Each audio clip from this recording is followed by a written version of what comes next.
Do you know what they just announced? I think yesterday, officially, the network announced that they're going to release this. It's 2 of something. Number 2 of something. What network? HBO? No.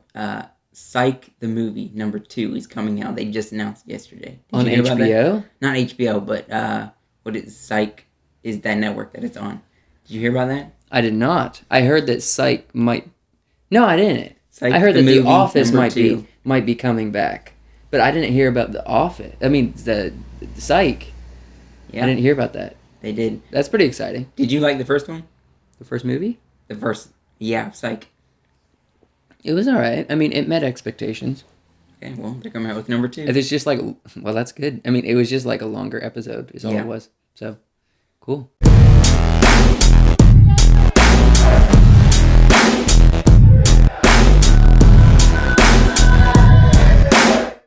Hey guys, thanks for joining us again this week. We come out with videos every week, so we're glad you're here. We're glad that you clicked on our video. Genuinely, we're happy and thankful that you guys are watching. So we just want to start by saying that the giveaway for our movie Dying of the Leaves is officially ended. We are going to pick our favorite person, or it's going to be a drawing out of a hat or something, based on who subscribed to us and who followed us, left a comment that you subscribed, and also on Facebook as well, same thing. So we're going to draw a name out of a hat out of all the people who did that, and send you guys, whoever won, a DVD. Yep. But that doesn't mean you can't watch the movie. You can purchase our DVD on our website, wiseworksent.com, and there you can get your own copy and enjoy what we spent a lot of time last year making. So, yep. Awesome. So we're going to start today. We're going to talk about a little bit about Game of Thrones, the show, and why is it that what makes it unique, what makes it special, and why does everyone like it? So, because there's also a lot of people that don't like it. That is true. That's just for the content, though. We can talk a little bit about that also, but let's start with why does everyone like it? What makes it unique?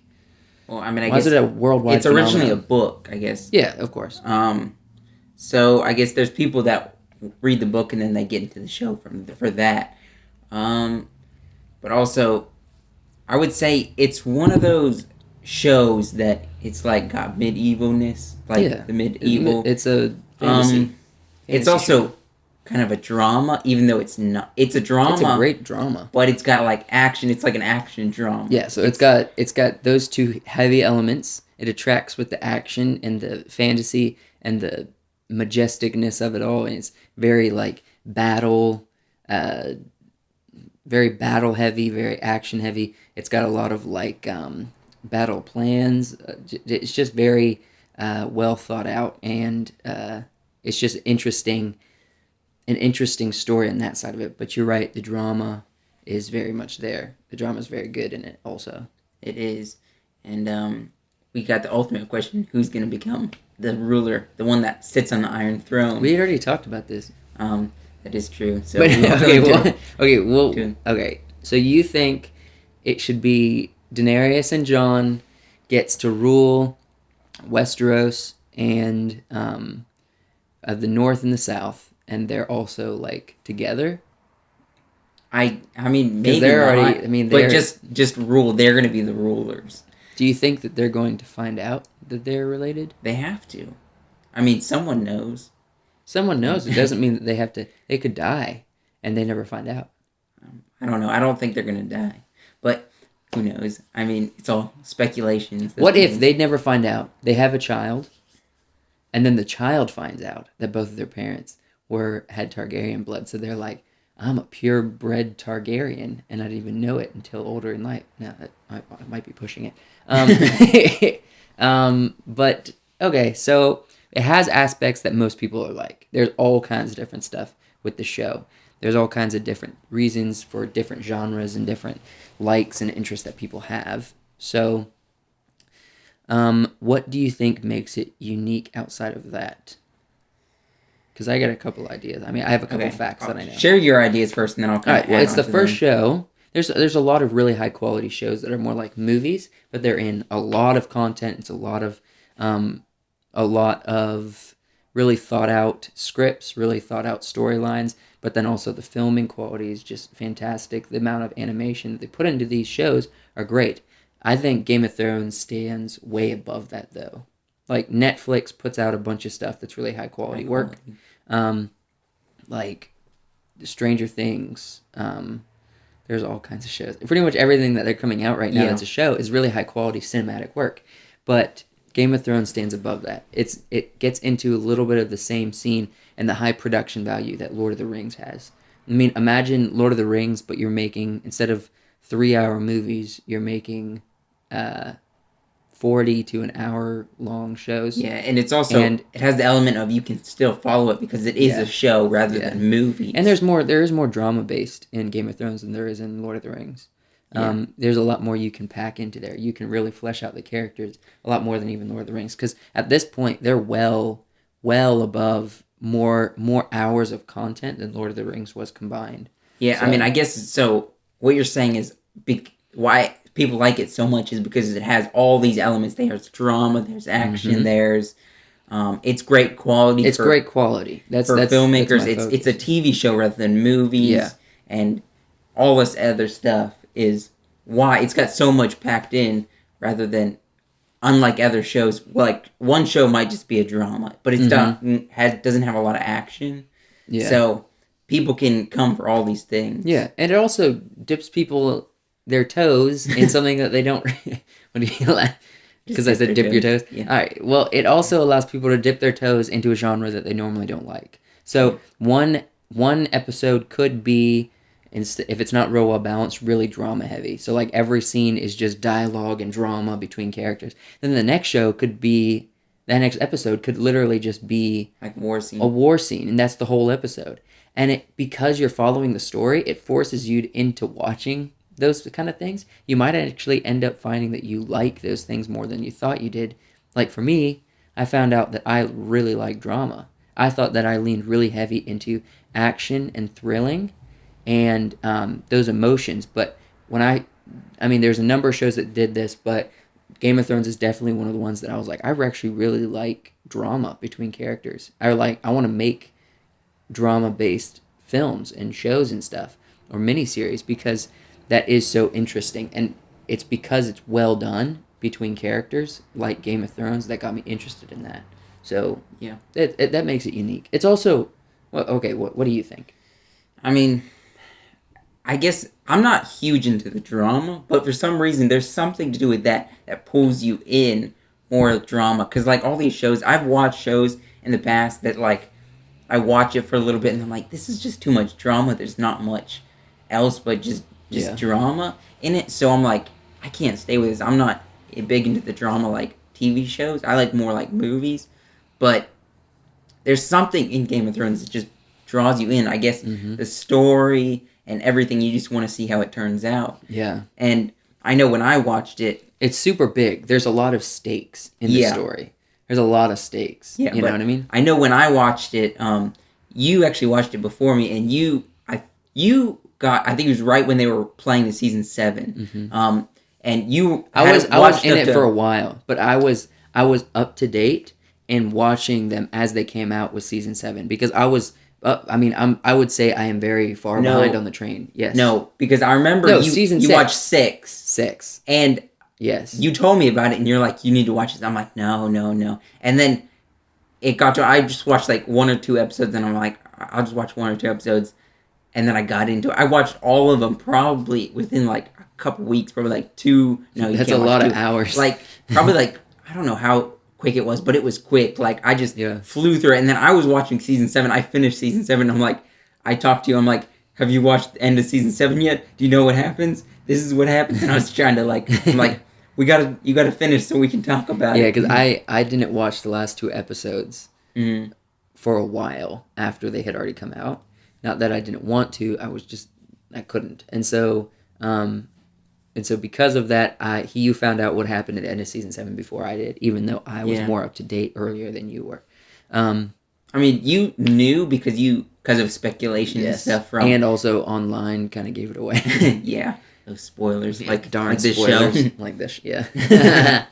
But so there's also the aspect that it is a worldwide phenomenon, and in the same way that Lord of the Rings was made, mostly it brought in people from all different kinds of cultures and backgrounds and stuff to make the film, but it also was based out of Europe. You know, that Peter Jackson's European.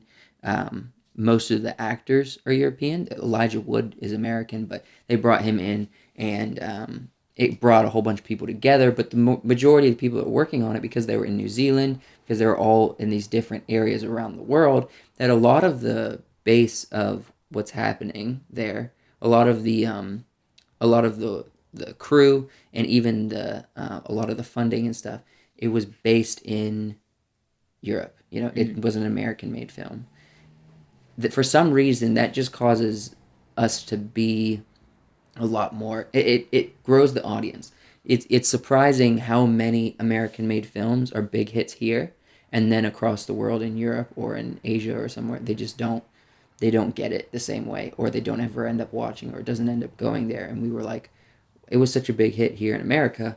Why didn't they hear it? It's the same way with Game of Thrones. Game of Thrones is, I believe, based in Europe, even though HBO is an American company. It, but yeah. I believe HBO is an American company, right? I don't know. I think HBO is an American company. HBO besides. But a lot of the creators, a lot of the cast, where they're filming it, everything is does have a lot of other cultures bringing in to work on it. It's not just an American-made show. And so because of that, it broadens the scope. Like, people are even bigger into Game of Thrones in Europe than they are here in America. And in America, it's a hit, you know? But in Europe, it's even more. It's the same way with Lord of the Rings. That's why I brought them up.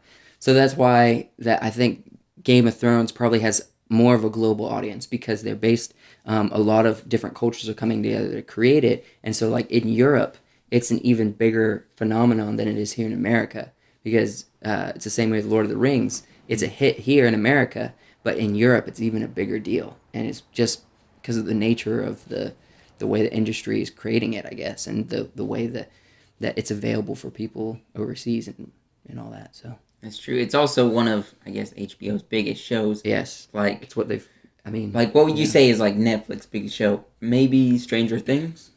Maybe? Probably right now. I know House of Cards was the big one for a while until Kevin Spacey screwed up. Yeah. But yeah, I would say maybe there's probably more hype around Stranger Things than any other Netflix show. So then that's like HBO's thing almost. Yeah. And that's been going on for a long time, more than even Netflix and stuff. Yeah. Even, I mean, it's a TV show because it's got like it's got a network behind it, or HBO, but it's not just, it's got a streaming service too. Like, you can get subscribed to the streaming service. And I know we've talked about YouTube in the past, but then there's also a lot of really awesome qualities. People like, companies like HBO, who's been around for a long time, very adult content. A lot of their stuff they've made is no good. Some of it's really well, like Game of Thrones. It just depends on the story and the creator, to be honest. But honestly, across the board, HBO is adult viewing. It's adult content. There's an aspect of that, again, what we talked about earlier, a lot of people don't like Game of Thrones because it is an HBO show. I mean, when you think HBO, it's adult content. There's probably going to be sexual content. There's not really much holding back as far as stuff that you can include in it because it's made for adult content. And I wouldn't say that it adds to the story of Game of Thrones, but it does. Having that content in there does. It's not preferred by me personally, but it does bring in a more sense of realism to the world that they've created in Westeros and Essos. And it just brings in more of a raw, gritty, dirty kind of characters or timelines, or really anything that even Lord of the Rings did, because Lord of the Rings was very clean. Yeah, and it's so diverse too. You have like, there's so many different characters to go with it. There's like, Peter Dinklage's character. He's the dwarf in the show, but he's part of like the royal family. I guess the ones that sit on the throne right now. So there's a lot of social justice things with the show, and they do it in a way that's actually good and not in your face and annoying. You know what I mean? Yeah. And that's a big deal in today's world. Is what's that line between actually having good social justice for minorities and for people who actually have had a lot of issues, and then portraying that in a show in a realistic way, and doing it in a way that's actually empowering and not just kind of surface level empowering. You know what I mean? Yeah. And so that's cool that there's a lot of that in Game of Thrones. They tackle that in a really smart way with the show that a lot of shows try to do that same thing, and they just suck at it. You know? Yeah. So, what would you say, since we kind of talked about why it's unique, we talked a little bit about why people like it. Obviously, there's a lot of reasons to like it. It's a very fun show. What would your opinion be on people watching it? You know what I mean? I mean, I'd say if you don't want to watch it, don't watch one episode. Don't even watch one episode. Yeah, that's true. Once you watch one episode, you're going to get into it. Like, that's how that's definitely me. I watch it as what I said. I watch one episode or two episodes, and I'm like, I gotta watch all this. It just, you get sucked into it so quick. And so, if you want a good show, then yes. Go for it and watch it, because it's definitely a good show, and I definitely recommend it. And you should watch it now that season 8 is coming, because you can follow with, and that's part of the whole experience watching it, is just, oh, when is the next episode coming out? Next week, in 2 weeks, and you got to wait for it, but then that builds up the hype, and it's like, that's going to be good. But then it's fun. It's like it's like when you're in the middle of football season, if you're a fan of football, it's just like every week you're just anticipating the next game, literally the next Game of Thrones. That's all I got to say is, I hope they don't disappoint. I mean, I don't know that they will disappoint. People say they can't. It's going to be a bittersweet ending. But however it ends, it's going to be, like, phenomenal, I guess. It has to be something phenomenal that we did not expect. Okay.